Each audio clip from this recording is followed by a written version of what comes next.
Welcome to the Asking Why podcast. I'm your host, Clint Davis. I'm a marriage and family therapist and licensed professional counselor trained in trauma and addiction.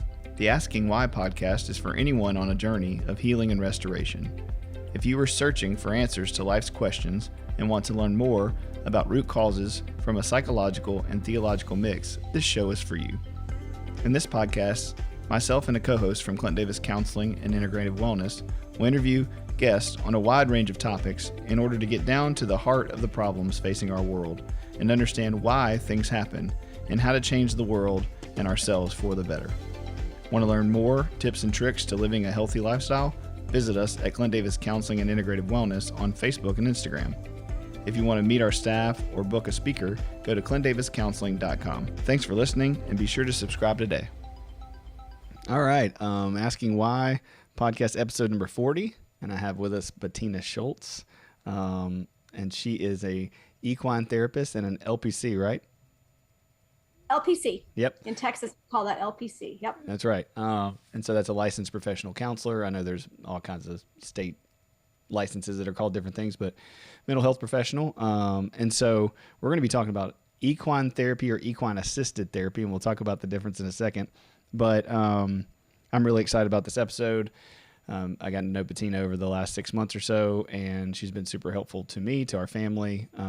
And I have been a benefactor of equine therapy as of the last 18 months and have been going to somebody who was trained in natural lifemanship in Longview, Texas. And so I've done about 80 hours of equine therapy myself in the last 18 months, and it was just super helpful to me, life-changing in connection and attachment and authenticity. My wife's done some recently and going to come back and do some more. And so, we have been super excited about the world kind of hearing about what this is and falling in love with horses in the last couple, year and a half. And we have some goals for here in Shreveport to do some equine therapy and get trained and bring that into Clint Davis Counseling. And I'll talk more about that later. But so that's kind of what the goal is today, is for people to hear what equine therapy is, or equine assisted therapy is, and I get to know you a little bit and what natural lifemanship is, which is your program. And then hopefully we're going to get trained and bring that here to Shreveport and Bossier, and then just have an awesome partnership to where we can do all kinds of work together to help people with trauma and help people with attachment. And yeah. So Bettina, tell us, okay, so we were talking a little bit before, equine therapy versus equine assisted therapy. Tell us like what the vernacular is and what's your perspective. Yeah. So I'll say first, since my name is important to me, that it's Bettina Shultz-Jobe. Okay. My maiden name is Shultz, but who I am married to also is important to me. So I feel like I should mention. It was a conversation upon marriage how this last name would go. So it's Bettina Shultz-Jobe. Now, since we're speaking of terms here, right? Yeah. So right before we got on, I had said, please, say equine assisted therapy, not equine therapy. And you said, what's the difference? And we started to talk about it. And you're like, actually, let's discuss that on the podcast. So, this is such a tricky field because it's really, when I first started doing this work, it was pretty new, over 15 years ago, and it's still new. It's still a really new field. And equine therapy is sort of the layman's term that people tend to use to talk about this big overarching thing where we partner people and horses in some way to help people. That's the term that's kind of taken off a little bit. So where the term becomes problematic in numerous ways, one is that people who do actual therapy for the horse, like energy work or chiropractic work, or like work for the actual horse, they also call that equine therapy. So there's confusion about what we're talking about, right? So then the other is it becomes this big blanket equine therapy term that people use. And, I like to say equine assisted therapy means, right, that it is therapy by some type of a licensed professional, right? So that could be a mental health professional, that could be an OT, occupational therapist or a physical therapist, and they are doing work that's within their scope of practice that is assisted, right, by the horse. And so the horse is a partner in that work. So it's really important. One of the things that's happened in this field, right, is that sometimes consumers think they're doing equine therapy, but what they might be doing with somebody is coaching, right? Life coaching, which is not therapy. Or, what we call equine assisted learning, which is, on the education and skills building end. It's just important for consumers to have some language. So when there's this big blanket term that's equine therapy, that basically means all of it, including a horse getting chiropractic care, it's confusing. So we usually, for our blanket term, we try to use the word equine assisted services. And underneath that falls therapy and learning. Coaching would fall under learning, therapies, all this other stuff. So I'm in the woods already. So ask me the next question. No, that's great. No, I think that's really, you're not in the woods at all. I mean, for me, I could do this podcast just for myself and enjoy it. So, but I think for the average person, I think that's it's the same thing with just regular therapy, right? I mean, it's like there are people who are counselors, but they're not trained in trauma or addiction or sexual addiction or specific things. And so people go thinking, oh, well, this LPC is going to be able to help me with my sexual addiction or with my trauma. And they're not, because they're not trained in all those things. But they don't tell you that in your masters, and they don't tell that to the consumer. And so people show up expecting one thing and getting another. Or even Christian counseling, you get a biblical counselor and you think, oh, well, he's going to be this certain thing. And you show up and that's not what it is. So now I think that's extremely helpful. It's helpful for me so that when we move forward using the right language here, can be clear in what we're doing, because you're right. I was saying that this morning. I told you that earlier. I spent about 4 hours with horses this morning at a location here in Shreveport with Amanda, the new therapist that I hired to help do natural lifemanship. That's done part 1 with you and going to finish it up this year and next year. And so we were talking about the same thing, like doing a group therapy ELA or whatever we're, doing through this grant. It's not the same thing as therapy. And so we were talking to the head of the program this morning, just saying, look, if we're doing therapy, that's a totally different thing than just having a group of people come and engage with the horses and watch them and write about them and learn about them. If we're doing therapy, like we're taking through attachment, we're going through trauma, we're doing a specific thing. And so you're right. It's a great perspective, because that is what happens. If somebody's like, equine therapy, oh, well, and there's a couple in Shreveport that do equine therapy, but it's not therapy. It's psychoeducation or it's whatever. But yeah, so yeah, I appreciate you clarifying that. Yeah, I'm super passionate about what we are doing for the consumers, right? Yeah, that's great. And one of the things we talk about within our organization all the time is scope of practice, right? What is your scope of practice?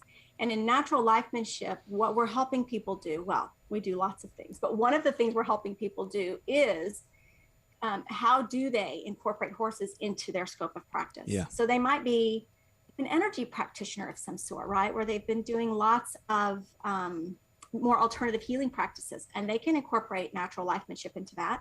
That's different than being a certified coach and incorporating horses into that, right? Or I know a lot of people are doing amazing groups like you're talking about, these EAL groups, equine assisted learning groups for schools and things like that. It's powerful. It's not, therapy's not better. It's different, right? Absolutely. They're just different Yeah. That's a great perspective. Yeah. It's just a different tool, to treat the same problem. And I love that. But yeah, it's what you're talking about. What we're here to talk about today is specific to therapy, and mental health. Now we can talk about all of it, but my point is that I appreciate you making that caveat so people who are listening know, like, what I'm trying to do and what you're doing is getting people to come in who have trauma, who have addiction, who have attachment issues, partnering with the horse to work together to find healing, to find restoration, to, work on those things. That's good. So tell me about you. What made you become a counselor, and then what led you into kind of equine therapy being a thing? Because it's, like you said, it's new and there's not a lot of it. There's 0% of it around here. So there's a lot of horse stuff, like you said, but not any real therapy. Yeah. And again, as much as you want to tell me, as much as you want to share. Oh my gosh. I know. I start to go, oh, why did I become? So, when I decided to become a therapist, I was, at the time, I was working for an organization that served teens and young mothers. And I had all these certifications. I was to be a doula, a childbirth educator, I did breastfeeding consultant. I did lots of these things. And I worked with mostly low-income pregnant teens and young mothers, and mostly people who these young ladies were often had addictions and domestic violence and all of this. Mm-hmm. That's what Lots I of was trauma. doing. Yeah, lots of trauma. And I mean, I will say that job helped me with the little faith crisis I had while I was at seminary. And I moved, took a little break for a while. And where'd you go to seminary? Denver Seminary. Okay, cool. Mm-hmm. Is that where you got your master's? It is where I got my master's. Okay. Yes. So I was in Colorado for about 5 years. Nice. And, you know, it was through that experience that I decided to go back and get my master's in counseling. And I had not heard of equine assisted psychotherapy at that time. And equine assisted psychotherapy is the term our organization even has used for a long time. We are in the process of changing it to equine assisted therapy to include the occupational therapists and the physical therapists and, you know, all the people. Yeah. It's new field, right? We're just shifting. Get the psycho out. We're getting the psycho out. Bringing in but our language has been EAP forever, and we need to switch to EAT. I got a blog we're releasing in a couple weeks to talk about this. So, nice. And all the changes. So, anyway, what happened is that I went to a little demonstration of a model that has been around for a long time that people have heard of called Igala. They're one of our main competitors. They've been around forever. Long time, since about, I think around 2000 or 2001. My first exposure to them was in 2001. And that's where I learned, oh my word, like you can partner people and horses. And I had a lifetime of experience with horses. I did have lots of exposure to therapeutic riding. My youngest sister's Down syndrome. Okay. And they had a therapeutic riding program at her school in Florida. And so my first exposure to this field really was as a teenager there. So the whole bringing the mental health stuff with also this, the horses was like, you know, the heavens had aligned. People feel this way all the time in the field. Like, oh my gosh, yes, I can bring these together. Yes. And so I can concur. That was my first, So that was my first exposure. And actually what you hear from most people is, oh my gosh, like it's this perfect marriage. I'll hear those exact words. It's perfect marriage. And I began learning really early on. I have some pretty poignant memories of moments where I was like, this isn't necessarily a perfect marriage. Like, you know, the way we've been interacting with horses for the history of like mankind, humankind, whatever you want to call it, is not trauma informed. Mm-hmm. And it's not like a healthy relationship. You know, there's lots of power, domination, and control in the horse and human world. Yeah. In fact, we just finished going through the Olympics and saw lots of this, right? It runs deep. And so that was the very beginnings of me and I was working with women who were coming out of domestic violence with the horses. Mm-hmm. And I remember the first time that I had this little moment like, whoa, wait a minute, is I was in a group, I was just shadowing, just learning.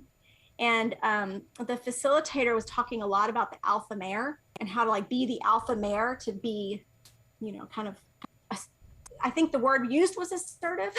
At the time I was like, you know, the alpha mare's a little aggressive sometimes. And I started thinking about, is this really the other end of the spectrum? Is that what we want to be teaching in domestic violence? It was a moment. That's one of those little, like I started questioning. And then I needed to find an internship site. And at this time, I mean, there was hardly anywhere you could go to get all of your hours, to do your intern hours pre-grad. And so I had read an article in the Western Horseman about a program at Cal Farley's Boys Ranch, which is in North Texas, which is where I grew up until the age of 13. Okay. And I'd read this article about this equine therapy is probably what they called it, but this equine assisted therapy program there that was run by a man named Shultz-Jobe. I reached out, I stalked people practically and forced him to let me do an internship there. And that's when I met my husband, who had been, you know, it's always interesting to talk about the history of this model. My husband had already been doing this work for, at that point, I don't know, 25 years. So I went and did an internship there at Cal Farley's, and that is where I met Tim. And years later, we It's a long story. I won't share that one, but we did get married. And So was Tim doing, what type of therapy was Tim doing? Tim it was psychotherapy. So, in 1986 is when he first started. He had this, he had started working at another boys ranch, West Texas Boys Ranch in 1986. And he was starting to shift the way he worked with horses. He has a very long story about this process of really moving from power domination and control into more relational ways of working with horses. Mm-hmm. This was back before there was like a horse clinician on every corner, you know, and he was figuring it out. And he started, part of what brought that change on was that he had all these really, quote, well-trained horses that he'd been showing in the quarter horse world. And none of the kids at this boys ranch could ride them. And what he always says is they couldn't ride them because they couldn't intimidate them enough. That's what I'd been doing, you know? And so since these horses hadn't learned to do the right thing because it was the right thing to do, my kids couldn't ride them. And so he started shifting the way he worked and started, the long story is, the short of the long story is he started figuring out how to teach horses to do the right thing because it's the right thing to do. That speaks so clearly to, you know, scripture and behavior modification. And, you know, obviously everything we've talked about that I'm against is, you know, behavior modification and not working on the heart, not getting to the root, you know, causes of things. And I think the gospel speak to that, you know, it's not so much about our behavior, that it's about our heart. And yeah, you can hit a kid or yell at a kid and get them to, you know, be obedient, but they're not doing it for the right reason. So it's not going to, you know, work in a healthy way long term. So that's beautiful. Yeah. They're doing the right thing because they're afraid not to. Right. And that's we don't want that relationship with God. We don't want to look at God and say, oh, I'm going to do this, or God's going to be mad at me. We want to say, you know, I'm doing this because God loves me. Yeah, because I love him. Yeah. Right? Yeah. And because I want to please him. Yeah, that's and good. This is actually, I just got goosebumps, my little goosebumps. This is such an important thing to me.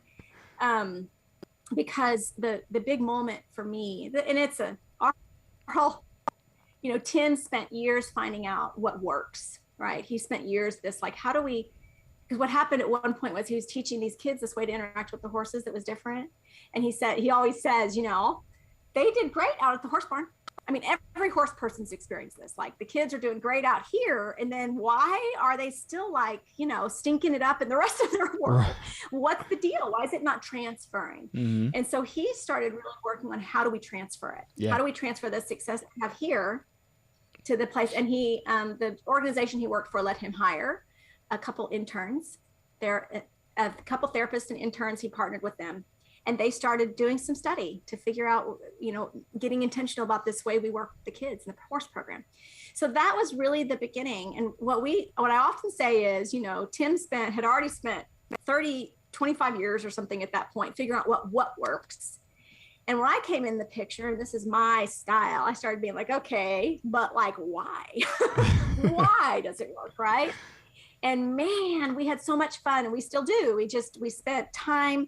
The place where we found the biggest why that really helped us understand why what we do works, the science behind it, you know, was the trauma field. Mm-hmm.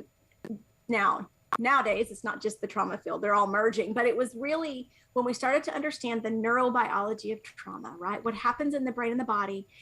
And we would sit in trainings. At the time, we were training with Dr. Bruce Perry, and we would sit in trainings and just pass notes like, oh my gosh, that's why this thing's working, and that's what this is. And, you know, just the understanding the bottom up regulation of the brain and the way the brain develops in utero and what that does to the body. And really the trauma informed field, you mentioned attachment, because it's a huge piece of what we teach nowadays, you know, 50 years later, but you can't really start to understand the neurobiology of human brain development and trauma without then doing this with the, you know, the intertwined piece of the attachment world. So anyway, no, that's really helpful. I mean, I think our listeners, you know, we have the listeners that listen to our podcast. I mean, they hear me go on and on all of our topics, whatever it is.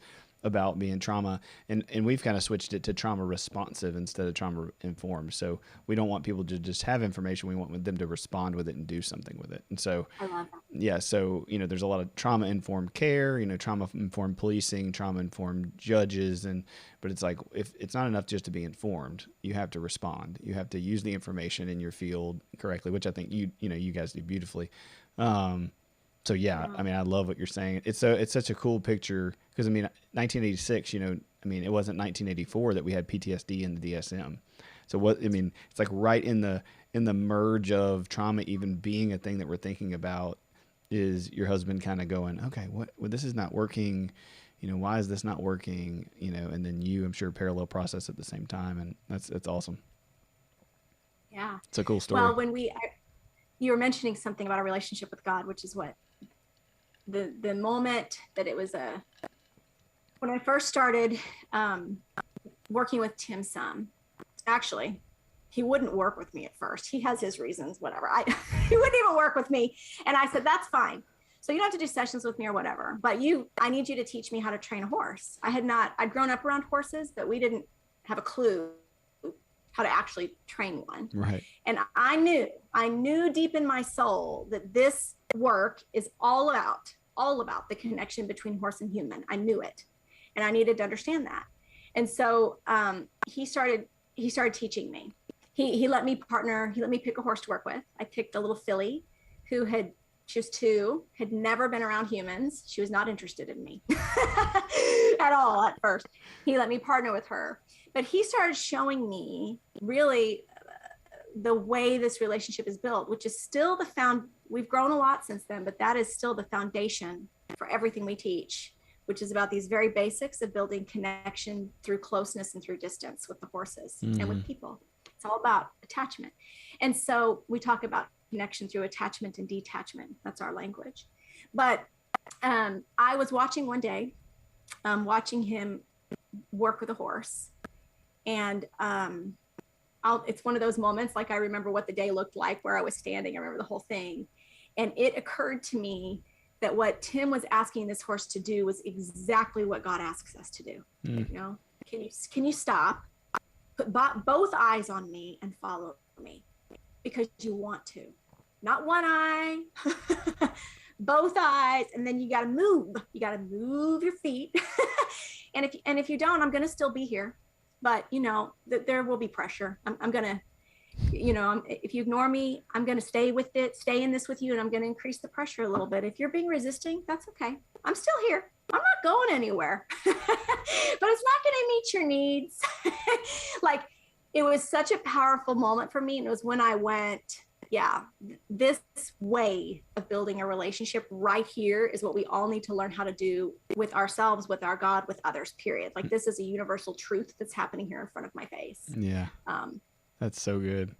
You're so right. And that's how I felt, doing the therapy. Is it just brought me a whole new clarity, on a deep level of like, I really, really stink at asking for what I need. And then sometimes like feeling that I deserve it, and I remember standing there with the horse and being like, okay, I got to get this thing to come to me. Like, it's not going to come to me. Like, it doesn't want to, it doesn't care about me. Like, I don't really care about this, and you go through all those emotions, and it's so deeply connected to your family and God and attachment and asking for what you need, making reasonable requests, all the things, but man, and then it just opened my eyes. I feel like I became such a better therapist even in the last couple of years just from doing the work, with people who have trauma and who are in fight or flight. It's like I knew all that information and I felt, equipped to do it, but it just kind of put another level. And, of course, my clients would never know that I did equine therapy, but for me, that authenticity that you bring from doing that work is just such a beautiful thing. Yeah. Well, it's actually, you just described the way our attachment wounding, another way to say that is our own early childhood trauma, intrauterine trauma even, right? You just described one of the ways, right, that it starts to show up when we interact with horses. Part of what's so powerful is that, when we talk about attachment wounding, we're talking about something that's so pre-verbal, right?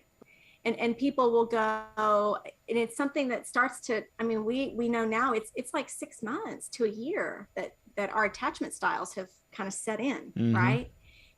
before there's hardly any talking even, right?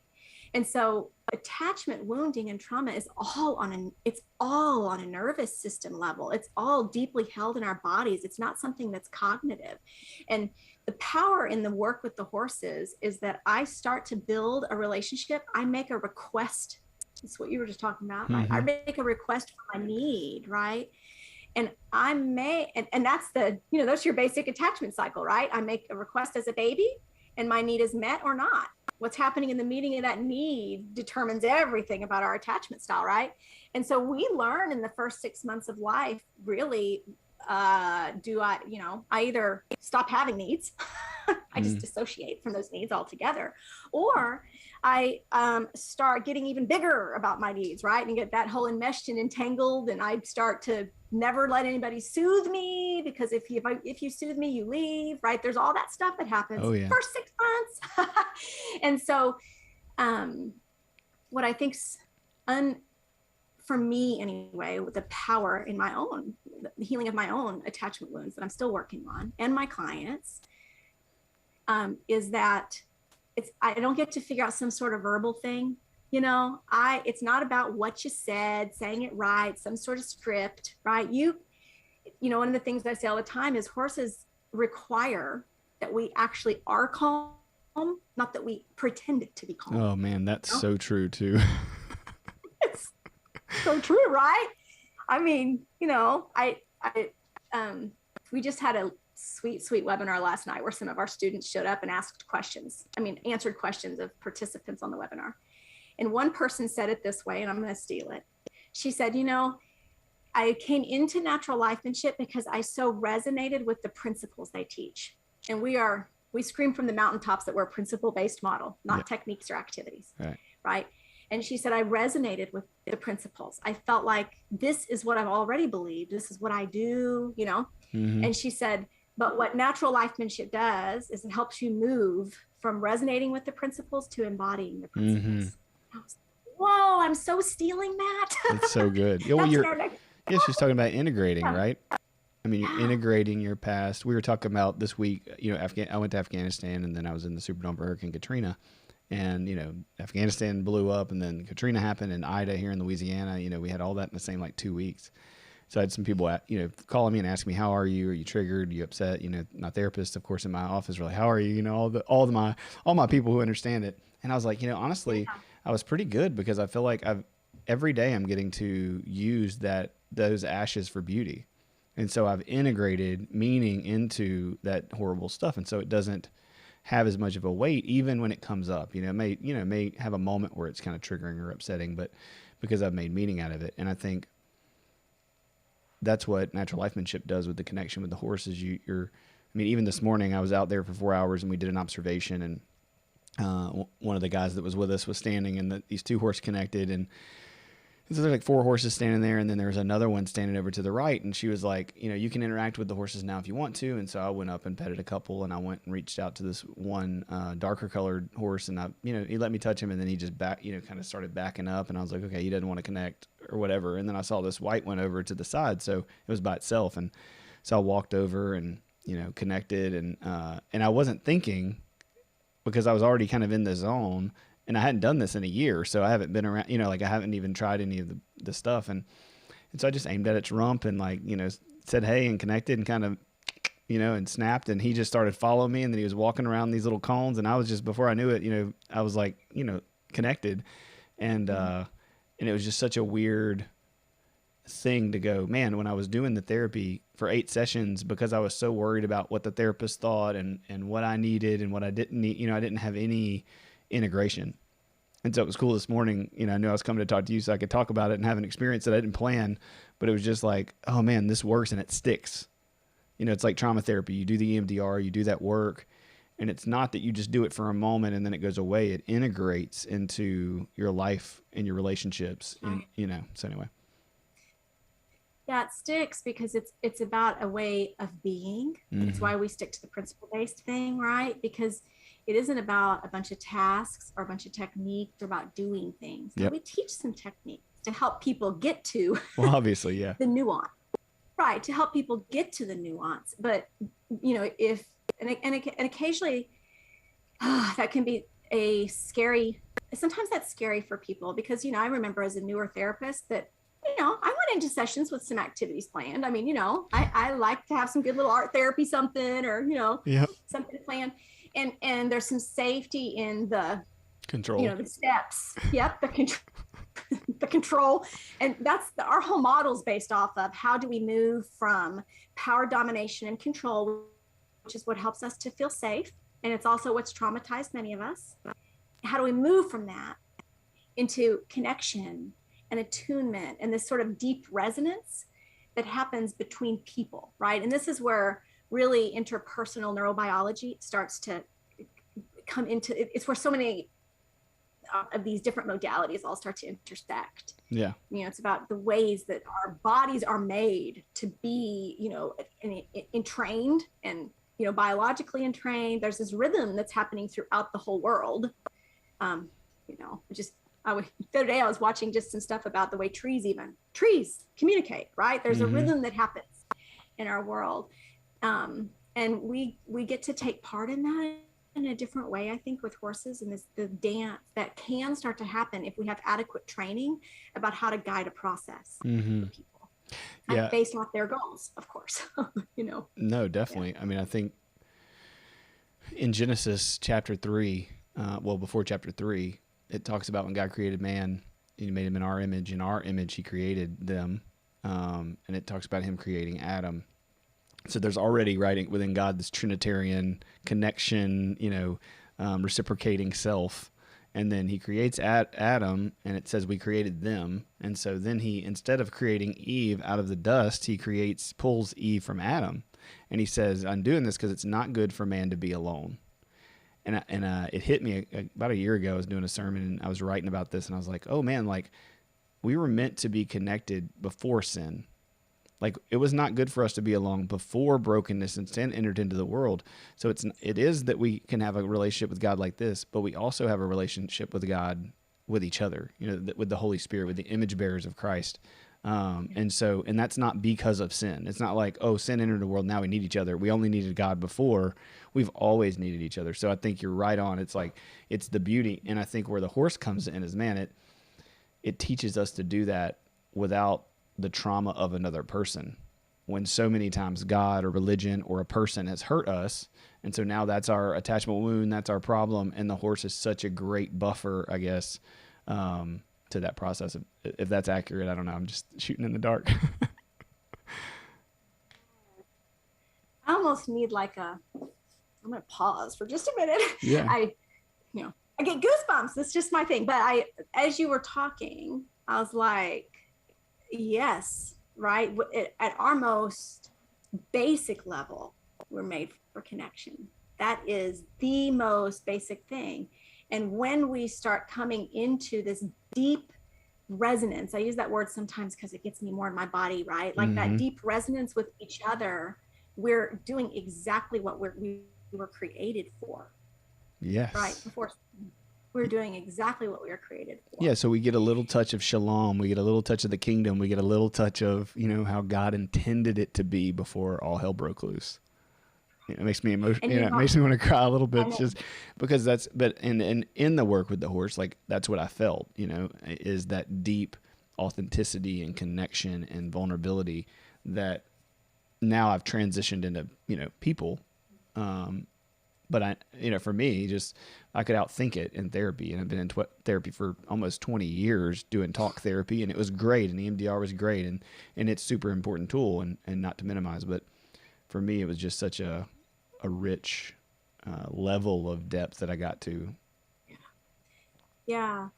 And so that's one of our very most basic principles in the work we do is holding a deep understanding that the relationship is the vehicle for change. It is it is not about a technique or an activity. It is not, right? So we're talking, I'm going to get to your thing about the horse in just a second. No, you're good. I love it. But right, like you said a minute ago, that doing this work with the horses has also changed you, right? Like I say all the time, you are your greatest tool. I know as a mother, as a parent, right, that my greatest tool is my own nervous system. Yep. Now, embodiment of that is a different, 2 nights ago, you'd have been in my house with my kids and you're like, do you really believe that, Bettina? Because,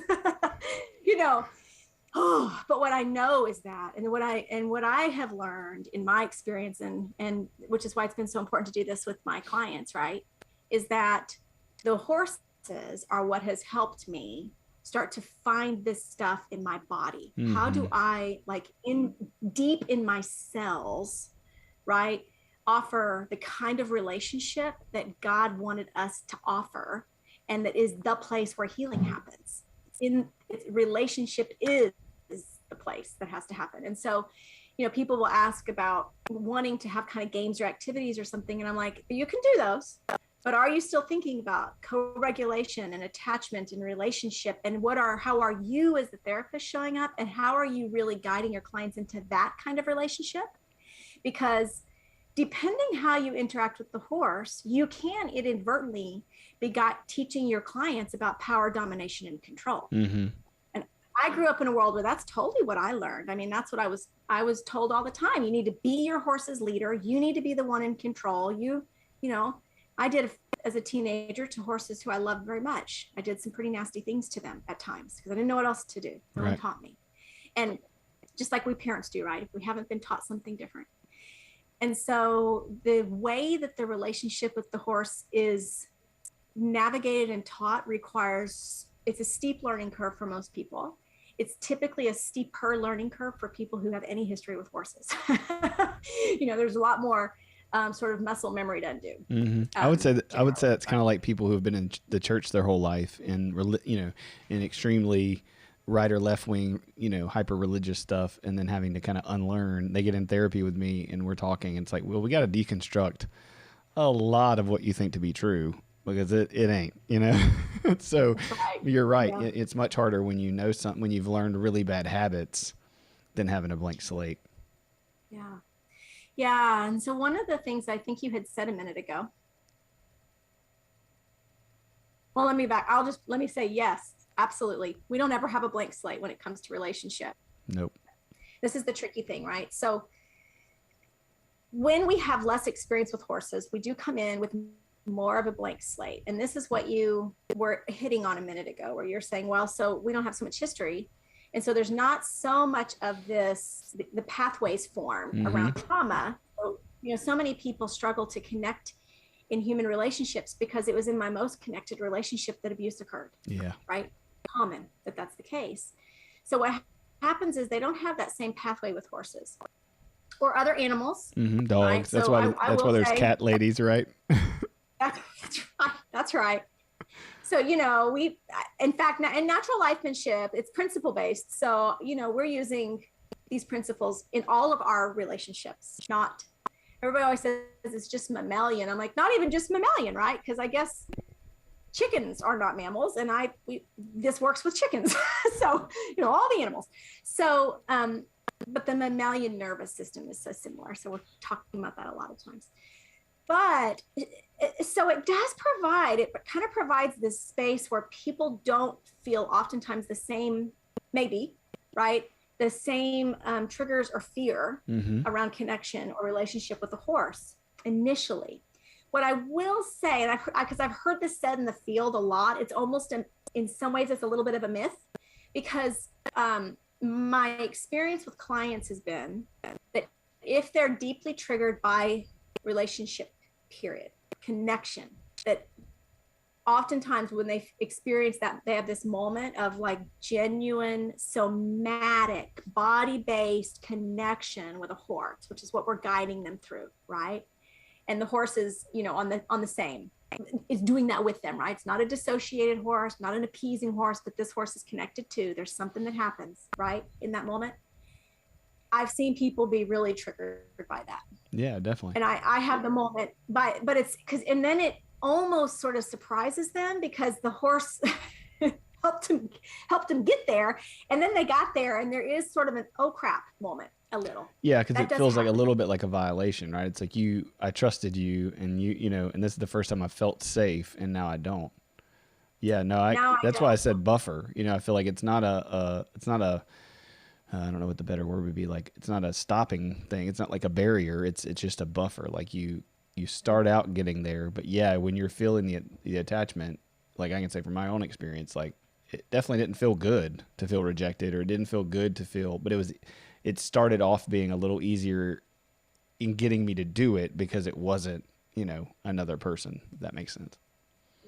Yeah, I once saw a client for a while. This is just a really beautiful example of it where, and this happened a lot, but she's the person I'm thinking of right now. And she built this, and it took a lot of work. We did all kinds of things we were integrating music and drumming, and we were doing all kinds of fun stuff to get her there. But she got to this moment, this beautiful moment where she was working with this horse where they were coming into connection together.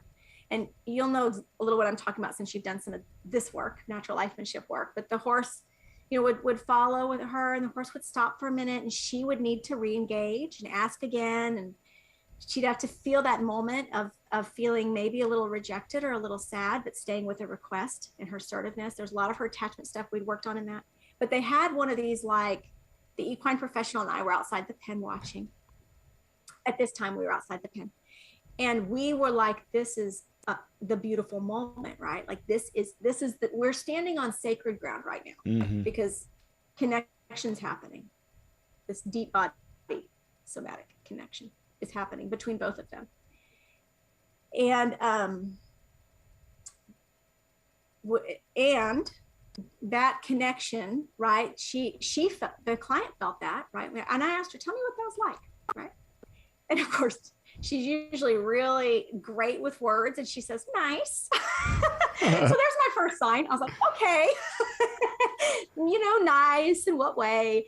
And what happened for her, and this has happened for lots of clients, right? What happened for her was that level of connection with that horse, her horse moved in just a little. As I was asking her, her horse kind of moved in just a little and kind of did the whole, would you pet me?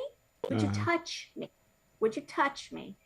And she was like, yeah, because we're doing great here, right? And that horse didn't ask inappropriately, and she touched. But that then brought images of touch and other relationships where there was a lot of connection, and then it became very unsafe, right? She had a big history of where connection became very unsafe. And so, I always tell people that when we really help people sense into what that connection feels like in their body, the reality for many of us who've experienced trauma, connection's connection. And for so many of us, connection is where then the trauma happened, especially if there was sexual trauma. And things like incest, right? And so, anyway, yes, I think you're right. There's a word, something like a buffer. It's a buffer, and then there's a lot of vulnerability in that. Yeah, and that's what we're artfully guiding, in the process. Yeah, no, it's good. I mean, you nailed it. That's my experience for sure. And I mean, I think what I want to bring to our area and our practice and for people is that avenue to be able to say, okay, we've done some talk. I kind of think about it two ways. Like either the person straight off the street and they're like, hey, I heard you do equine therapy. I want to do this, or equine assisted therapy. And so they get into it and we just start fresh, or it's somebody that I've been seeing for years. And I'm like, hey, I think this would be great to break through this issue, and let's do, some sessions. And obviously I'll look to your guidance for that on how to incorporate all that. But it just, man, there's just something beautiful about it and I think with where we're at, and you can tell me what you think about this, but with where we're at in technology, a lot of what I'm doing with our practice is planning for the next 5 to 10 to 20 years. I hope to be practicing for a couple more decades. And in the last 5 years, I would say the amount of disconnection that people are feeling, like everybody already had attachment issues and problems, right? In 1986, when your husband was trying to figure this out, and then when you figured this out, and now we enter the cell phone and technology, and the pros of, we can do Zoom like this, but the cons are just so extreme. I read somewhere last week, maybe it was a Wall Street Journal article, but it was the average American spends 16.3 hours a day on a screen, and only 5 hours a week with face-to-face with their kid. And so, the attack, like, how are you going to attach? How are you going to connect? How are you going to, with God, with people?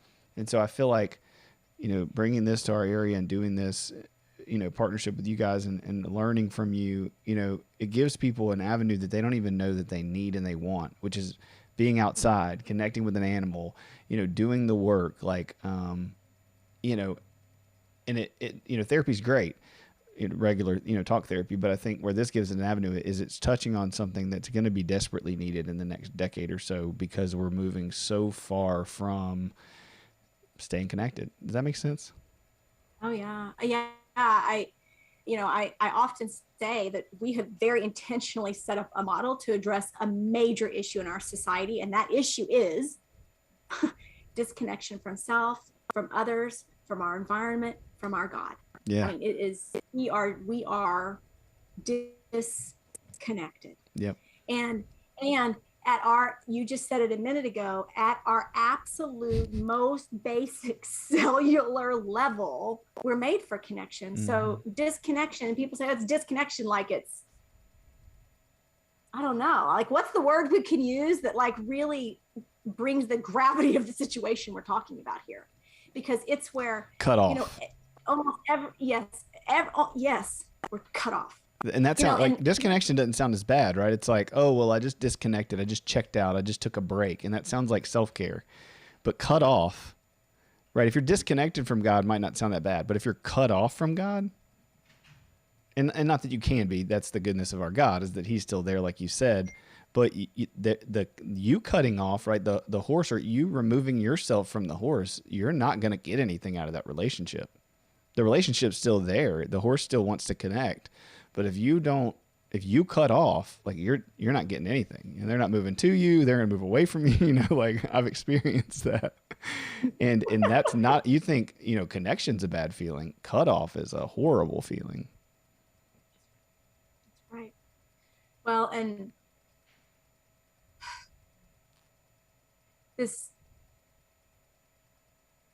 our nervous system can't handle it. Our body can't, we can't survive like that. And we're not. We're not. And this goes all the way back to like this studies with the wire monkeys on attachment stuff. I mean, we know about this. This isn't news. Right. Yeah. And so, it's, one of the things that we often we're oversimplifying in our model all the time. As you do more learning with us, you'll see that. You'll be like, yep, we oversimplify to teach. But one of the things we say all the time is just about every mental health issue out there comes back to being cut off. It's relationship with self, others, the environment, your God. I mean, it's coming back to that almost every one of them. Mm-hmm. It's about how you are in relationship with yourself and others. Yeah, we were talking about it last night at dinner. I have Amanda Cruz, and I can't mention the other person, but two people we went to dinner for that are talking about coming on and doing equine therapy and getting trained and trying to figure out how we're going to do this as a part of our practice and how big it's going to get and what we want to do with it. And I was telling, they're newer therapists, they're horse people, but it's like we're kind of trying to merge the two worlds. I'm like, teach me more about horses. They're like, teach me more about trauma. And so, I was saying, yeah, we were staffing a couple cases and they were overwhelmed with the information. And I was like, well, listen, just, simplify it. That's all content.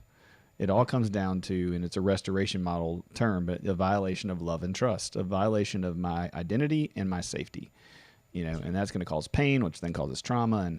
And so I think it's cool without even like knowing what all the model is, just from going through the therapy, like it parallels with that, with what we use for trauma therapy so well. And so I think that's what you bring to the table with natural lifemanship that's so beautiful to me, is that it's super trauma informed. And so you're not using the horse as a tool. You're not disconnected from your body. You're not forgetting about attachment, and everything that works, that works well is doing that. And so many things, people are still holding on to these old ideas of behavior modification and teaching people rules and lists. And again, breathing techniques are great, and, strategies are great, and you need them.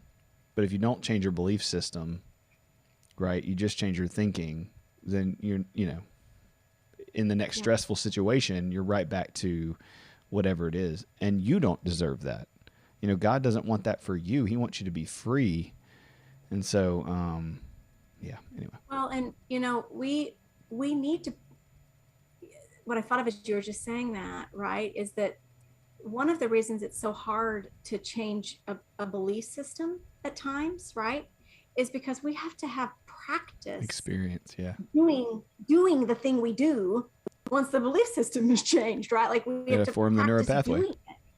Yeah, we've got to, and so that's why the experiential modalities are so important, right? EMDR is a piece of that. We blend EMDR all the time, and others too, somatic experiencing and things like that. We blend with the work we do. But I can list off all the modalities, but they, the thing is the learning by doing and learning by being, right? Both of those things have to happen in the experiential piece of this, right? And so I always say that, especially, it's been about 7 years since I really worked primarily with children. I used to say this with kids all the time, right? Like we can talk abstractly. What would you do? That's why behavior stuff's so hard, right? What would you do next time? Like in this abstract situation, when this same situation happens, what would you do? And with the horses, it's like, well, what would you do right now? Like you're getting frustrated or you're feeling a little bit scared or things are not going exactly how you wanted them to go. So what do we do right now? And we're forming the pathways. Yeah, because you're in the present with you're here in the moment. And good therapy, right? Talk therapy is using in the moment what's in the room. How are you making me feel? How am I making you feel? Where's the countertransference? And God says, to Moses, I am. Right? He doesn't say I was or I will be. He's I am, because he's in the moment with you. He's present right here. And when you're right, when we get so far out of our bodies and out of the moment and we go looking for happiness, and so we're either back in our trauma of sins that we've committed, brokenness that's happened, trauma that's happened, and we're stuck in that intrusive thoughts of thinking about it, or we're anxious and terrified of the future and how we're going to fail again, or what's going to happen to us again, or, what's going to happen to our kids or our spouses in the future. And, you get further and further away from happiness and contentment when you get further and further out of your body and out of the present. And man, yeah, when you're right there and there's this 1,200-pound animal that, you're having to connect with, it makes you, it doesn't force you, but there's a gentle connection to, especially if you're a person who's shown up, right? A person who's taken the time to come and say, I want help. I want to learn to connect. I want to do it this. Then yeah, the opportunity is there for genuine connection. And man, it's just such a great opportunity for healing. Yeah, I'd invite you into this really powerful dance that I just haven't found anywhere else to practice, right? This in the moment, I've asked something, whatever the horse gives me, I respond to that. I don't respond to how I think they might respond in a minute or how they did a second ago. None of that. And it's real clear that doesn't work. Like that becomes real. It becomes obvious it doesnesn't work. It doesn't work with people either. But no, our language allows us to think it might, with the horse, because I have a little trouble getting into the moment sometimes. I've had to work on this, right? We all do, but man, I'm kind of a little bit on that kind of driven. I can be anxious, moving toward the future stuff all the time. And the place that I find the most connection to my own body and to this moment is in a space with a horse where we're communicating moment by moment, literally. It's an amazing process. It takes some work to get there though. Definitely. And we don't ever actually get there, right? It's journey, it's process. Yeah. Right. Yeah. This side of heaven, it's not going to be complete. Life's full of a little bit of good and a little bit of bad, and there's nuance and nothing's perfect, but we strive to, like you said, be connected, and I think it helps. So explain a little bit kind of why horses, like what can you just talk about like the horse and why it's helpful, like from their brain standpoint and herd animal and all that stuff. Yes, I can talk about that. Okay, why horses? So there's so many ways to think about this. We tend to kind of buck the system a little bit about the why horses thing. Good. Because there's some myths, in my opinion. So there are a few ways to think about this. So one of the things that I think is really important about the why horses thing is that the horse's brain oftentimes will develop similarly, naturally, to the way the traumatized brain develops. And when I say that, I mean that, horses the lower regions of their brain are going to be more developed. They're going to maybe not be really disorganized like in trauma, but this hypervigilance and dissociation is something that we see happening all the time with horses because they're prey animals. Okay. This is a prey animal trait. They're not only prey animals though. So what you'll hear in the field is you'll hear people talk about really kind of a lot about the prey animal thing. And so that's where I go, yes, there's some truth to that. And there's power in like our entire way of building relationship with the horse is to help build a more integrated brain, help develop the neocortex by offering way more. Neocortex is the thinking part of the brain, by bringing significantly more choice, by bringing connection, by asking horses to need to think instead of appease or submit, right? Submission and appeasement is going to happen in the lower regions of the brain. That's a huge piece of our model. But horses are also, they're herd animals, right? They are not just prey animals. So I always say, yes, they're prey animals. And there's a tiny myth because we put a lot of weight on that in the horse world sometimes. Right. We talk about it a lot, right? So the thing I'd say is they're herd animals. They are made to be in relationship. They are mammals. And so they have a mammalian nervous system that's very similar to our nervous system. Right. You're right to say something. Yeah, I was just going to say because if they're only prey animals, then they stay in that fight or flight, and then they're or disassociation, and they're not really connecting. But they want to connect. They want to be in the herd. They want to do that together, right? It's almost like they want to. And you correct me if I'm wrong, as I'm just speaking out of what my experience was just little. But they want to connect. They want to be in the herd as they're being preyed upon. So it's like they want to kind of do it together. Is that tracking? That's right. Yep. They come together in relationship for safety. There we go. Yep. Perfect. And you know what? We do too. Yep. Right? This is the same thing. So they nurse their young. There's attachment and bonding that happens between the mother and the baby. We know so much research now that horses and other animals have a limbic system. They have emotions like we do. They experience loss, right? So horses are these two things in ways that they're similar to us. That's one of the reasons that I think that this is effective work. I think this is effective work. I touched on this a minute ago, because horses are nonverbal.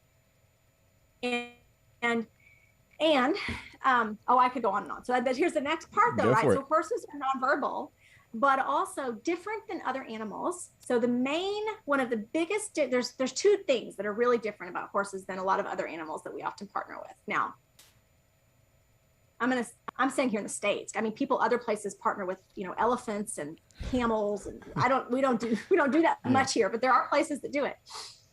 It's so interesting. So anyway, but horses are bigger. So people tend to go into that relationship with a little more understanding that maybe a partnership would be good here, as opposed to so much domination or pure nurture, right? You can hear me say, right, with dogs, there's a whole different ballgame that happens. Well, because they'll step on you and smash you. They could smash you, they kick you, they could, there's legit risk. I mean, I have a lot of training in other like ropes courses and wilderness therapy and these kinds of things. And wilderness therapy, there's some legit risk there too. But, usually if you're doing low ropes or high ropes courses, it's perceived risk. It's kind of scary, but it's still perceived risk because you're pretty safe, belayed in and all that. With horses, it's a legitimate risk, That's why we always say safety is found in safe relationships. And that's why we're building a safe relationship here with this horse, because that's where the safety is going to be found, right? So there's a size thing that happens. With this size thing and horse thing, I'm only barely going to touch on this. I do think there's something to be said about this sort of these archetypes. People have there's a thing that happens when we get around horses. I mean, every girl wanted a pony. There is something very, this majestic and powerful, and the way that we, what this does to our soul, this archetype, there's something in that I think is really powerful. But the other thing that's different about horses because of this archetype, we just sort of feel different working with a horse than we do with a rabbit. And I had a therapy rabbit. It was amazing actually, but it's just it's different, The other piece that I think is huge. What was your therapy rabbit's name? Willow. Willow, like from the movie Willow, or just did you name No, it? Oh, the okay. reason was because she had floppy ears, like a willow tree. Ah, That's how I came up with the I name. like it. Yeah, and I had a client that helped me with that name, so That's he cool. got to pick as well. That's awesome. So, um, yeah, and rabbits are powerful therapy animals, but there's still a difference in what happens when clients show up there versus with a horse, Mm-hmm. right? But the biggest difference between horses and other animals, the biggest, is that we have a whole history of horses carrying us. Literally, we Mm. ride them. Yeah. It's a very big difference. It's also why I think, because when I get on the back of a horse, this is the most intimate, vulnerable place I can be, because I'm giving some of my safety to this horse. And I also think it's why we have such a long history. I could go into lots of the history of all this, but there's a long history of us controlling and dominating horses. Mm-hmm. And I think a part of that is because we're placing ourselves in this very vulnerable place on their back. And when we feel unsafe, then we want to control, right? As human beings, this is a part of this is natural for us. Yeah. Right. Most of us don't have to learn that. I always say my children didn't have to learn to like sweets or salts or control everybody. We kind of learned this. Yeah. I mean, it goes back again. It goes back to the garden, and you can have a perfectly safe God. I always say this to parents, that you don't have to be perfect, and even if you were, our kids are going to be disobedient, and they're going to turn out however they're going to turn out, because we had, Adam and Eve had a perfect parent, and they still were disobedient. They still use control. They still use, power to some degree, to get what they wanted and to, determine their outcome. And I think that's just innate in us, is that even if the horse is perfectly safe and controlled and whatever, it's our own internal stuff that gets in the way. Yeah. But horses, one of the things I'm very passionate about in our model is the mounted part of what we do, right? The part where we ride the horses. Yeah, I never got Now, to do that. I'll tell you, even in our trainings, there's such a deep foundation needed for that, so that we're not hopping on the back of this horse and then we're just moving right on into power, domination, and control. It's a process to get there. But when with a horse can connect, we can connect with the one who's carrying us. And that is at the core of attachment. That's this so is good. what we do when we're little. This is what we do when we're babies, right? Our caregiver holds us and rocks us and carries us and connects with us. That's what happens. I have been in sessions with adults where I thought, we're in a moment. I'm like, oh, you just need your mama to hold you. Like, you just need to be rocked. Of course, I cannot do that, but the horse can. And it's powerful when it's done appropriately at the right time. It is powerful the way we can start to, on a very somatic body level, reorganize attachment wounding. Yeah, I have right? not. It's not about changing belief systems. Go ahead. No, I was just gonna say, I hear that that's something. I mean, that addresses the kind of idea of the buffer that I was talking about. I didn't know. I haven't thought about it like that until you just said that, but that is where we're limited in therapy as people. Is there are so many times where I want to climb over on the couch and just put my arms around somebody and hug them, or let them lay on my shoulder, or connect on a physical level, right? Appropriately, but it wouldn't be appropriate, so you don't do it. Where if a client needs that, I could say, man, okay, next session we're going to spend, you hit this point, and I'm like, next session we're going to spend 4 or 5 sessions doing this, and we're going to strategically try to hit this thing. And guide you. Yeah, we're going to guide you through this process of how you start to find an internal sense of connection while you're being rocked and carried and held. I mean, this is the gist of what we call bottom-up regulation in the trauma world. That's good. Where it comes from. This is the beginnings of attachment, and it's and not not done at the appropriate time. You could see that that's actually triggering for people. Yeah. Right. So I'll talk to people that are like, well, I did some mounted work, and they start to describe to me what really happened. And I'm like, yeah, you dissociated the whole time. Like that's why our attunement with our horses and our clients is so important. Mm-hmm. But I will say, and we have people that we have even trainers that work for us that do very little mounted work. So it's not a requirement in the model that we do, but it's probably my love. The mounted work is the place where I'm like, I want to get there, you know? And then even kind of beyond even that piece of it is that's really what's at the foundation of the way we bring together the horses and then EMDR, right? And so we often talk about, you know, in EMDR, we're talking a lot about that bilateral stimulation or dual attention stimulus. We can do that with the horse. I always say it's about the dual connection. That's good. The horse is moving my whole body bilaterally, that rhythmic patterned repetitive movement that we talk about all the time in the trauma field, how important that is for our brain and our bodies. Yep. The horse moves our body, right? We don't, you know, I've worked with people that were trying to get some rhythm, but they can't find the rhythm in their body. That's okay, because the horse will give it to you, just like a mama or a daddy or a caregiver of some sort, right? Yeah. I often say mama because I am one, but I want to include all caregivers. Yeah. I've done a lot of rocking in my life, so I definitely can feel that. I always tell people the amount of rocking we need, you know, like I still got carpal tunnel from my first child, like this thing that happened, you know, it's a lot. And when somebody has, especially, I just had a conversation with one of our students the other day with a child who'd had severe neglect. And I'm like, we've got to get this kid to a place that we start getting in that rhythm that was lost. And not just the rhythm, connecting with the one who carries us, right? And so that's where I always tell people, hey, if your horse is moving, like you can find a horse that'll move around the outside of the pen and just move. And the rhythm's great. What that does for your body is great, but there's no connection because your horse is totally checked out and on autopilot. Right? I always tell people, hey, if your horse is offering what a rocking chair could offer, then get a rocking chair, right? Right. These horses can do on a really powerful level what a caregiver can do.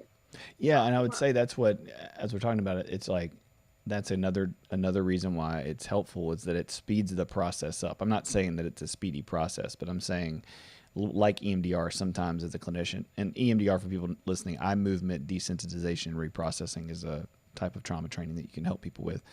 You know, problems with memory, problems with anxiety, problems with current issues that are traced back to their early childhood trauma or moments that have happened that are overwhelming that they haven't processed. And so anyway, that's the short of it. But the point is that EMDR it's not an end all be all, but it does speed the process up sometimes where somebody's stuck and talk therapy is not working. And so by going into the unconscious and working through some of that, like, oh, I had this aha moment and I'm, you know, regulated and I processed. And I think that's where natural lifemanship can come in so much. It's like, even if you've been in therapy for a long time, like I have, it can speed the process up. Or if you start there, it can give you a really awesome jump start. And then you go and do some talk therapy and really, you know, be able to take it to the next level. So I think it works on both ends really, really well. Yeah, it can work both. It can work so many different ways, right? Yeah. It depends on, you even mentioned that earlier, right? Clients I've been seeing forever, can I take them out? And, you know, everybody practices differently because our scope's different, right? But I tend to just do a combination of the two. I'm usually doing what would look more like talk therapy. I mean, I have an experiential flair even to that, but it's in an office, right? And also with the horses. So we're sort of flowing in and out of the two in a way that's really organic. And some clients are, I mean, I'm, you know, recently met with somebody where we are theoretically doing equine assisted therapy, but we did a very long session that was out among the horses, but not with the horse, you know, not with the horses, because that's not what was appropriate for today. And so this is where people scope of all the other training they've had and how they're blending that with the horses and, you know, doing what your client needs. Yeah. In the moment. Yeah. I had sessions where I just literally, we do, you know, I'd book 3 hours and then I'd go and talk for 2.5 or 2. And then I'd go just stand and put my arm around, you know, one of the horse's neck and just lean against him and regulate and just ground and just be there. And, you know, they're such good co-regulators. The energy that comes off of them is just incredible. Yeah. Well, and again, right, let's talk about attachment wounding. This is like, you know what, again, I know I'm putting all my stuff up. Right. Well, right, as a mother, my greatest tool is my own nervous system, right? And how many of us, our little baby nervous system was developing maybe with a mama that was disconnected, or a mom that was anxious. And, what we talk about lots in this interpersonal neurobiology attachment trauma field, right, is that there's a lot of concrete science about what happens with our nervous systems, and this, how important co-regulation is. And you're right, the horses now, do all horses help with co-regulation? No, there's another myth, right? Yeah. But a horse who is regulated, who's got this great big heart, the electromagnetic field of the horse's heart is bigger than ours. Their heart rate is lower than ours. And so there's some legit science about what's happening with our own nervous system when we are next to a horse and our hearts start to come in rhythm together. It's amazing. It's not magic. It's sort of magic. Our nervous systems work. It feels like, I was going to say it's magical, because I just, I used to we used to always say it's not magic. And nowadays I'm like, oh God, let's go with it. Twinkle light. Let's just have magic, but no, I mean, there's some really amazing science behind that.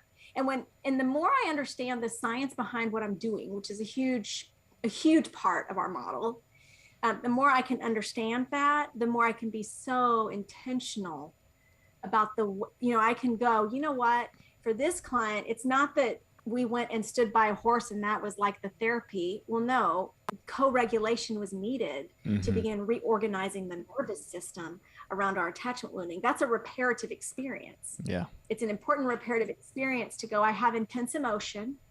And, I'm just using a small example, right? But instead of when I have an intense emotion, someone told me to go away, regulate myself and come back when I'm happy, right?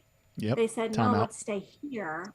And I'm going to help you to regulate, because I'm going to offer my own regulated nervous system to you. And I'm going to help you regulate in this moment. That's a major reparative experience. Oh man, that's beautiful. I mean, yeah. And that speaks to what we know about epigenetics and the study of, generational trauma and what we would say generational sin in a Christian perspective of, you have a mom or a dad who has all this trauma, who doesn't know how to regulate, who doesn't know how to attach. And then what we've learned, because we've had a culture of just super traumatic, people, is that we're going to do timeout, we're going to spank, we're going to do these things that puts the onus on the kid to self-regulate, right?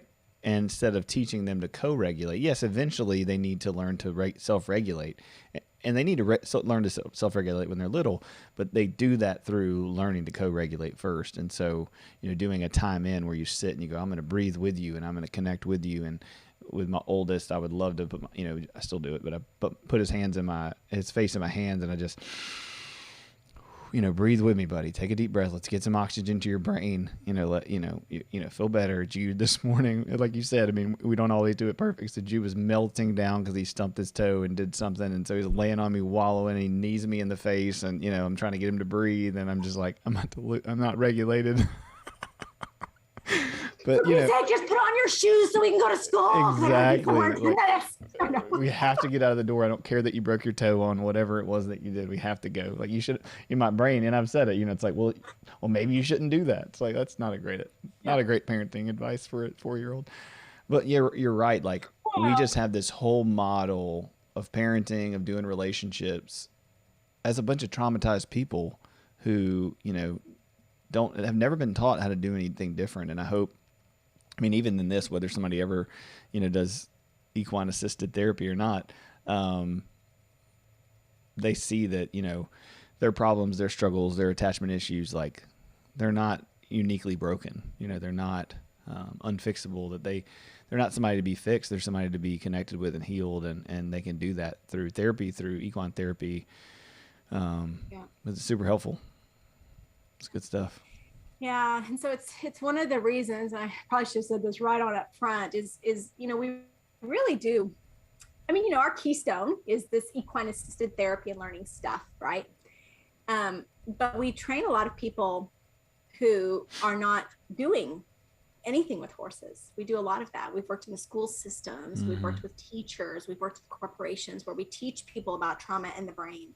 And we teach people about how do we start to come into our body and communicate, right? Through our own energy level, even, right? Like, how do we do that We learn that from horses. We learn about trauma from horses. I always say, I mean, I'm biased. I'm like, but natural life-manship operationalizes what we call trauma-informed care, right? Yeah. No, it We're does. going to give you information. We talked about it.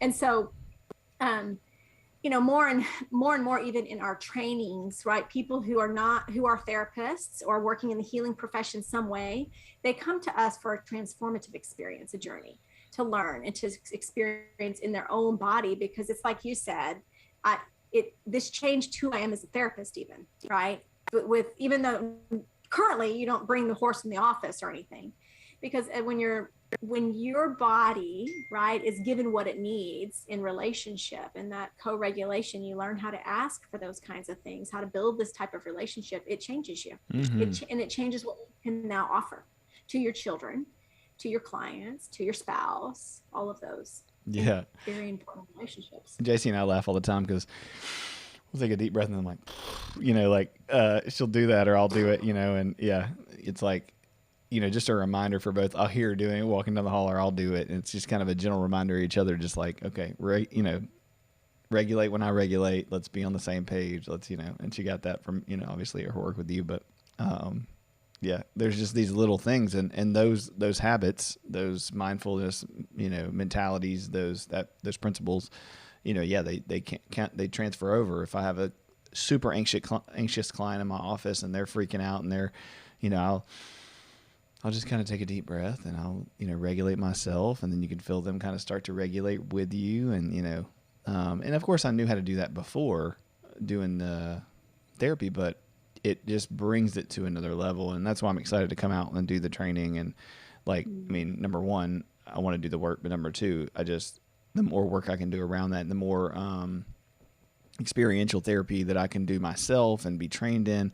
I find that that's been the best therapy trainings that I've been to, is where they immerse you and you have to do the work, you know. And I was meeting with a group of therapists a while back, and one of them was saying, well, I've never been to therapy. I'm really nervous. And I'm like, ugh, girl, you need to get in therapy, because I don't know how any of us how are so many clinicians not in therapy? You know, go to a CEU training and, you know, half the class has never been to therapy themselves. And I'm like, ooh, like you got to go, you know, because if you've never sat on the couch and like checked your watch or seen somebody yawn or seen a therapist, you know, whatever it is that they do, then you forget the power that you have sitting in that chair, you know. And you know, I would suggest highly that people do their own work. And if they can get out there with you guys to do this training, or, yeah, talk about the immersion. I'll shut up. But so is so what we have is we have a lot of trainings. Yeah, There's always people are always like, well, where do we start? So yeah, let's go there. Yeah. The place to start is in our fundamentals training. And actually, it just so happens that registration is open for that right now. And there's numerous options. So people can look and see, where's my commitment level, right? And decide which option they'd like to take. So we offer some different price points for that training. And in the fundamentals training, what we're giving people is it's breadth, right? We're going to cover trauma, a little bit of attachment, a little bit of interpersonal neurobiology, lots and lots and lots of conversation about, you know, one of our number one principles is that if it's not good for both, it's eventually not good for either. You know, true healing cannot happen at the expense of another, and really thinking about the way that we partner with horses. So there's a huge human and horse psychology component of this training, right? And that's the fundamentals. And people start to, I would say in the fundamentals, you start to dip into your own stuff, because we've all had trauma, we've all had attachment stuff, right? So you start to dip into it there, and it's an 8-week program. And then after that, the next training is the intensive training. That's the NL intensive. And in that one, we are going way deeper into everything that we covered in the fundamentals. And one of the things we delve into much more deeply is our own work. So it's not therapy, right? But it is, we do encourage people to do, right? We encourage people to do the adult attachment interview. I know. It's wellness, we'll call it. Okay, yeah. Clint. It's therapy. We're really encouraging people to, you know, if I don't understand my own attachment wounding, then it will show up in my sessions with my clients, because it's about how I relate. It's how I relate. And it's a script script about how I relate, right? That's totally unconscious. We got to bring awareness to it and then start practicing that whole, how do we earn? That's what we call it in the attachment world, earning a secure attachment. We spend more time on that. We spend a lot more time going into, we do more technique, we do more, right? So that's stage 2. And those are the 2 main trainings that are part of certification. And then we have numerous other trainings that are going deeper, right? So we have a rhythmic riding training. We have a relationship logic training that's with wild horses in California.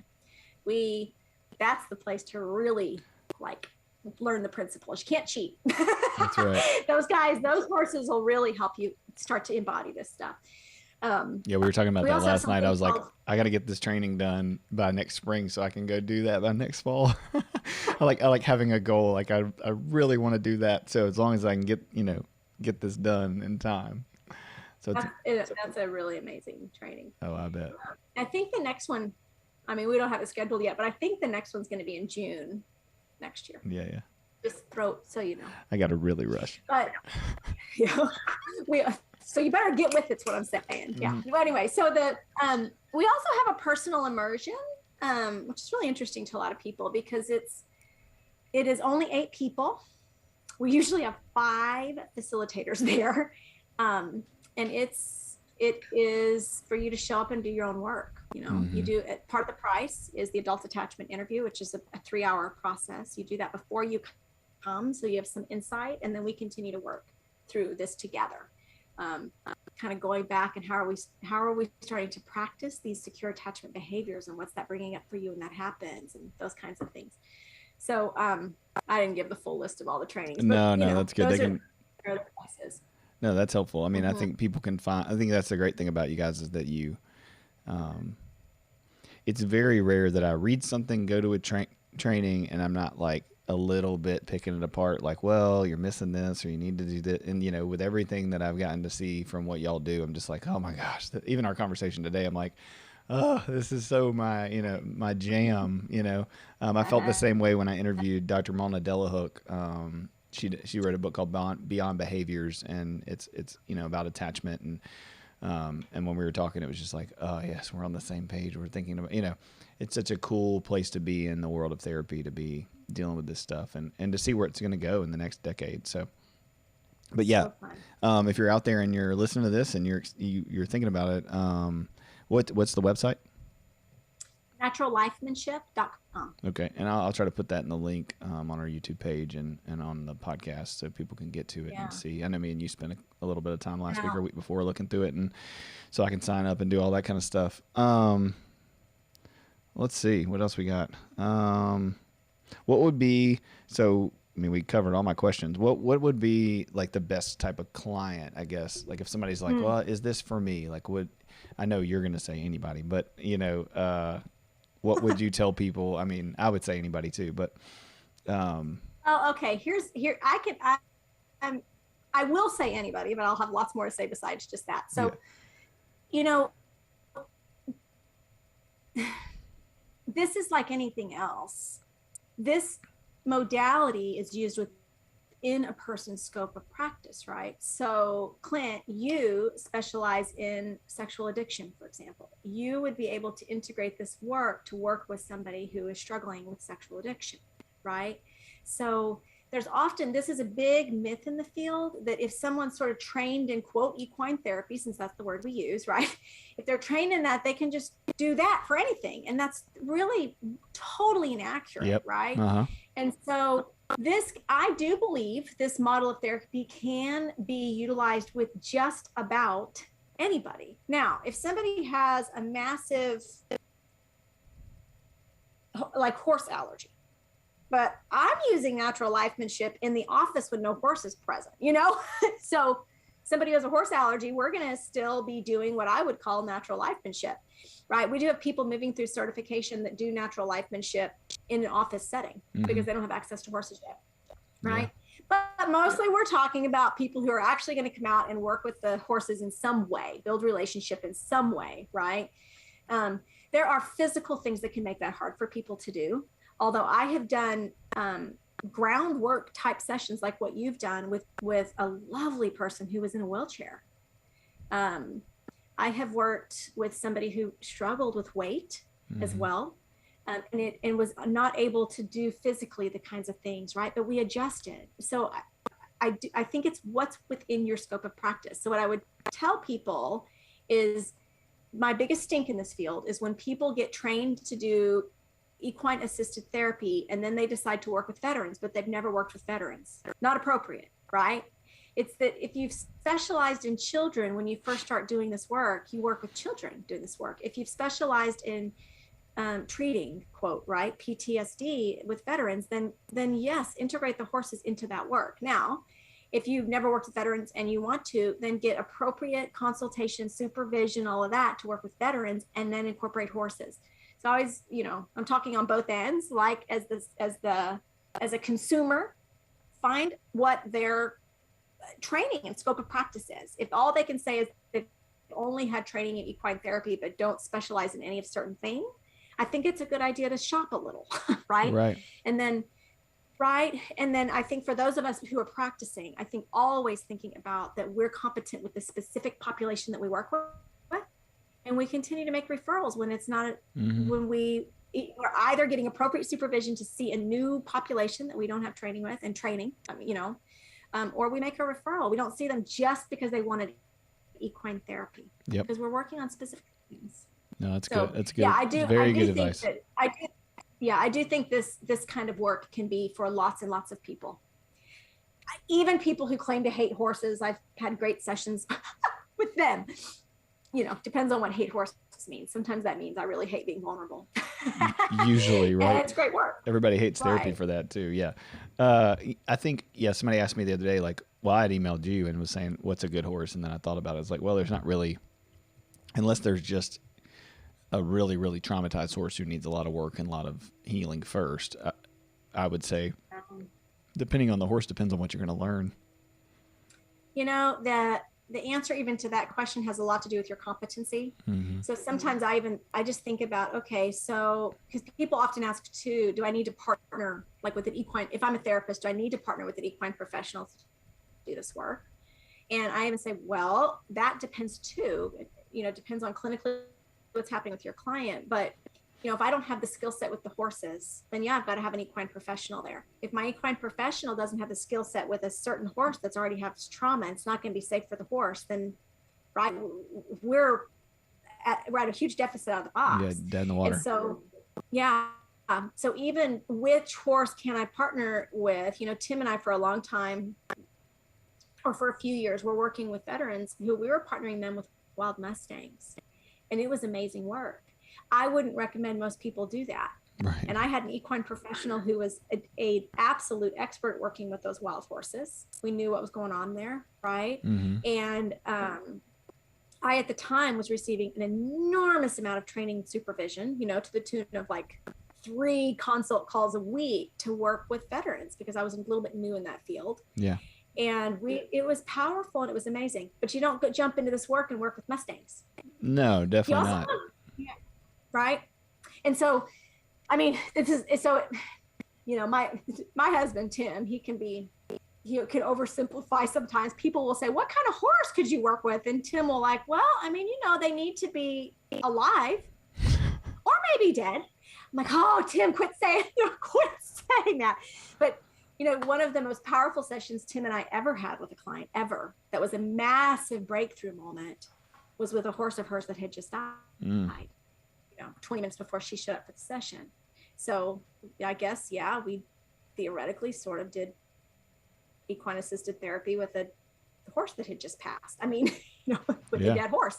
So, right. This is that we get to do life with our clients in a new way out there with the horses. And it's all about your ethics and knowing when you're competent, when you're over your head. In this model, you can get in over your head really, really fast because there's a lot of moving parts. So having appropriate consultations, which is why our certification is so heavy on the consult end. Yeah. Well, that's extremely helpful. I mean, I would say the same thing in like sexual addiction and getting a CSAT and getting certified in that. It's like you have to do 4 or 5 day intensives and 60 hours, 40 hours of consultation and calls and supervision. And it's because you can get really over your head really fast. And I would say that with trauma in general, you know, we work with human trafficking and women out of human trafficking, and we have volunteers that show up to teach a class, and it doesn't always go well, and they're like, I can't believe they cussed me out, or I can't believe they talk to each other like that, and they're super triggered and not regulated, and you realize how few people are regulated on a daily basis, and that can go in and deal with somebody who's not regulated. And that's part of what I would, if therapists are listening to this, or people who are working with trauma or veterans or whatever, do your own work, get the right training, build up your own ability to regulate and co-regulate, because when you get somebody in the room who's spiraling or triggered or overwhelmed or having an issue, man, that countertransference and the thing it makes you remember about your own stuff that you're not, we laugh about EMDR trainings. We were laughing about it the other day because you get, you have to go through EMDR and do something, and everybody always comes back and says, I thought I was going to pick a 3 out of 10. And I started doing the processing, and then I realized, this jumps out of nowhere, and I'm crying in front of this other therapist, and, but it's never a 3. No. It always goes back to something in childhood, right? Yeah. You try to pick something easy, but if you've never done that work, then it's a big surprise, and what people need to come into an understanding is you think you're okay. And you think, and I get it. That's why people avoid therapy, right? Or avoid the work, is they're like, I don't want to touch on the big thing, But man, once you do, then you actually get set free, and you're not stuck back where you have been your whole life. Well, and then you've taken a bit of a journey that you're trying to take others on. The program I went to at Denver Seminary required that we do 40 hours of therapy as part of our program. Yeah. And there's so few programs that do that anymore. And it is okay, but you've got to find where to do that, right? So yeah. That was a gift to us because it was required, and there were also therapists in the area that would volunteer their time at reduced rates for us. That's good. It's lovely, right? But you've got to do your own work. And I always say, I have no idea how I would have been a parent or a therapist if I hadn't done this work with the horses, because it's in the pen with a horse that I learned the difference between pretending to be regulated, which I was darn good at, and actually being regulated. I mean, it's where I learned it. Yep. And, I re-enter that space often, like in a hard moment with my kids, or in a really hard session with the client who's, cussing me out or cussing somebody else out, or whatever it is. Yeah. Right. Yeah. It's good stuff. We have to be able to model. That. So definitely. Yeah. So it's powerful. I think it's why I probably love the work so much, because it's, of course, been really powerful for me, like you've experienced. Mm-hmm. Once you experience it, how do I get this for all my clients? Exactly. No, it's so true. Well, look, I really appreciate you coming on and talking about it. I hope that people will look this up and do the training and come, and that it becomes a thing that is beneficial for you. If you're listening, Bettina's got the trainings up on the website. I'll put that up, naturallifemanship.com. Got one going live right now. I know you have is it the immersion coming up too? So we do have 2 immersions coming up, which currently are full, but yeah. You can sign up for the interest list in the event that one opens. We have 2 of those coming up, the personal one. Yeah. And then, the next time that there will be a fundamentals or an intensive training is next year, because these trainings last a while. So this is finishing out the fall for us. So, and we've got, I think most of our trainings are full, in person. The trainings are full for the rest of the year. Mm-hmm. And so if you're out there and you're listening to this and you're interested in doing this type of therapy or doing this type of work as a client, if you want to be a client, you're like, oh, this sounds right up my alley, or this is scary as I'll get out, but I think I can do it. Give us a call here in Shreveport, give Bettina a call, or look up on their website at their options, and we will figure it out with you and figure out how to get this going. So yeah, any closing thoughts, comments? No, thank you so much for having me. I really enjoyed this a lot. I love talking about this stuff. Yeah, we did a great job. To talk with somebody who's excited about the same stuff. So thank you. Yeah, no problem. Like I said, I was coming right off of this morning going out and helping out at Great, which is the equine assisted therapy place here. And it's it's actually equine therapy because they work with disabilities, autism, and then Down syndrome and things like that. So, but we got we got a grant for the first time ever to do some mental health work. And so that's where they're going to do kind of group psychoeducation, but it's not equine assisted therapy. It's just equine work. So, equine assisted learning. So yeah. Usually call Yeah. That's what EAL. Yeah. Mm-hmm. So anyway, all right. Well, have a good day. I know you're probably going back out to therapy and doing some work like I am. I appreciate you so much and your time and what you guys are doing. And what you'll continue to do. And I can't wait to see you when we do some work together and some training. So thank you guys. Subscribe to our podcast. It'll be on YouTube. It'll be on wherever you listen to your podcast. Bettina, if you wouldn't mind, can I tag you when I share it and all that stuff? Okay. Please do. And then if you'll share it, that'd be awesome. And tag us. Okay. Well, God bless you guys and have a good day. Bettina, good seeing you.